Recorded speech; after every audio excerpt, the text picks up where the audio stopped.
Et si vous pouviez mourir encore et encore sans jamais disparaître? C'est l'idée de génie derrière Mickey 17.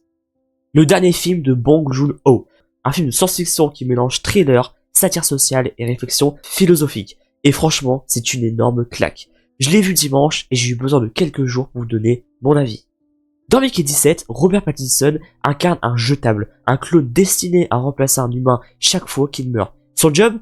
Effectuer les missions les plus dangereuses d'une colonie spatiale, sauf qu'un jour, il ne meurt pas, et c'est là que tout va partir en vrille.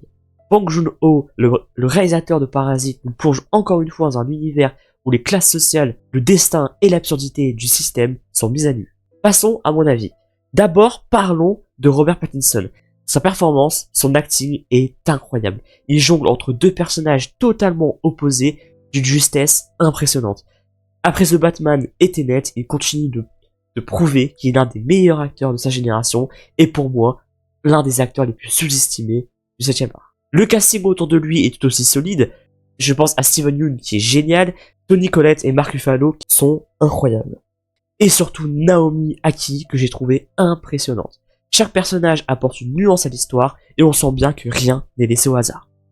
Ensuite, visuellement, c'est aussi époustouflant. Bong Joon-ho joue avec la lumière, les contrastes et des décors futuristes hyper stylisés. Chaque plan est travaillé comme une œuvre d'art, l'ambiance oscille entre claustrophobie et fascination, ce qui colle parfaitement à l'histoire. Mais ce qui fait vraiment, je trouve, la force du film, c'est son fond. Derrière l'histoire de science-fiction, il y a une vraie réflexion sur l'identité, le libre arbitre, et la manière dont on traite ceux qu'on considère comme remplaçables dans la société. Ça fait écho au monde du travail, aux inégalités et à notre rapport à la technologie. En conclusion, Mickey 17, c'est plus qu'un simple film de science-fiction.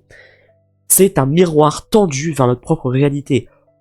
On parle d'un futur lointain, mais est-ce que c'est si différent de notre monde actuel, où certains sont considérés comme remplaçables? Bong Joon-ho ne nous donne pas toutes les réponses, et c'est ça qui est génial. Quand on sort de la salle, il nous laisse encore des questions, c'est si on pouvait se dupliquer, qui serions-nous vraiment? Si notre vie n'avait plus de valeur unique, que resterait-il de notre humanité?